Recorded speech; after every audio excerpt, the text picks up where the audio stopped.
Hello everyone, আমাদের কিচেনে আপনাদের স্বাগতম। আজকে আমরা রান্না করব ডাঁটা আর আলু দিয়ে ট্যাংরা মাছের ঝোল। তো প্রথমে আমি ট্যাংরা মাছগুলো হলুদ আর লবণ দিয়ে ভালো করে মেখে রেখেছি। আর নিয়েছি পেঁয়াজ কুচি আর মরিচ, নিয়েছি মরিচের গুঁড়ো, হলুদের গুঁড়ো, আদা রসুন বাটা, ধনিয়ার গুঁড়ো, লবণ, আর নিয়েছি ধনিয়া কুচি আর সামান্য পরিমাণ তেল। আমি কড়াই বসিয়ে দিব চুলাতে, তারপর দিয়ে দিব রান্নার তেল। তেলটা গরম হয়ে গেলে আগে থেকে মেখে রাখা ট্যাংরা মাছগুলো তেলের মধ্যে ভালো করে ভেজে নিব। আপনারা যারা আমাদের চ্যানেলটি সাবস্ক্রাইব করেননি অবশ্যই সাবস্ক্রাইব করে দিবেন, একটা লাইক করে দিবেন, শেয়ার করে দিবেন এবং নতুন নতুন ভিডিও পেতে বেল আইকনটি ক্লিক করে রাখবেন। তো আমি ট্যাংরা মাছগুলো ভালো করে ভেজে নিব, উল্টিয়ে পাল্টিয়ে নিব। তো আমি অফ ক্যামেরায় ট্যাংরা মাছগুলো ভেজে রেখে দিয়েছি। এখন ওই তেলেই আমি দিয়ে দিব আগে থেকে কেটে রাখা পেঁয়াজ এবং মরিচ। পেঁয়াজ এবং মরিচগুলো আমি ভালো করে লাল লাল করে ভেজে নিব। ভালো করে লাল লাল করে ভেজে নেওয়ার পর এর মধ্যে আমি দিয়ে দিব আদা আর রসুন বাটা।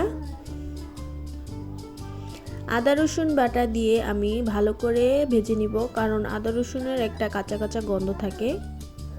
ওগুলো ভালো করে ভেজে নিলে আর গন্ধটা থাকে না। সামান্য পরিমাণ পানি দিয়ে দিব, এরপরে দিয়ে দিব হলুদের গুঁড়ো, মরিচের গুঁড়ো, লবণ আর ধনিয়ার গুঁড়ো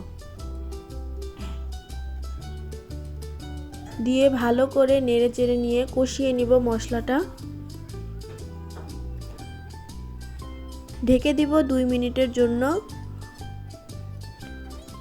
2 মিনিট পর তেলটা যখন মশলার উপরে এসে পড়বে তখন দিয়ে দিব সামান্য পরিমাণ পানি, আর আগে থেকে কেটে রাখা ডাঁটা আর আলু এর মধ্যে দিয়ে দিব, দিয়ে ভালো করে কষিয়ে নিব।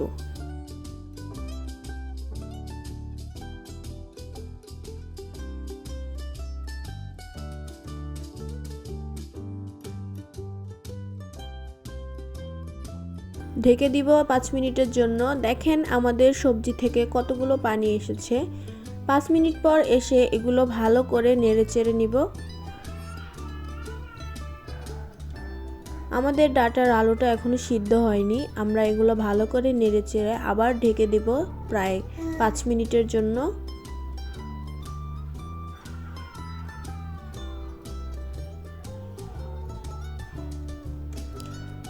ফিরে আসলাম 5 মিনিট পর। আমাদের ডাঁটার আলুটা প্রায় সিদ্ধ হয়ে গেছে। এখন আমি এগুলো ভালো করে নেড়ে চেড়ে ঝোল দিয়ে দিব। আপনারা যেমন ঝোল খান ঠিক তেমন পানিটাই দিবেন। আমরা একটু ঝোল কম খাবো তাই আমরা কম পানি দিয়েছি। আগে থেকে ভেজে রাখা ট্যাংরা মাছগুলো এর মধ্যে দিয়ে দিব।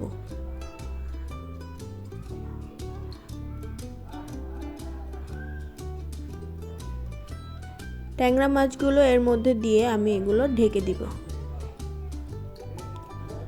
ফিরে আসলাম প্রায় 10 মিনিট পর। আমাদের তরকারিটা প্রায় হয়ে গিয়েছে। এখন এর মধ্যে আমরা আগে থেকে কুচি করে রাখা ধনিয়া পাতাগুলো দিয়ে দিব। আমাদের তরকারিটা রেডি হয়ে গিয়েছে।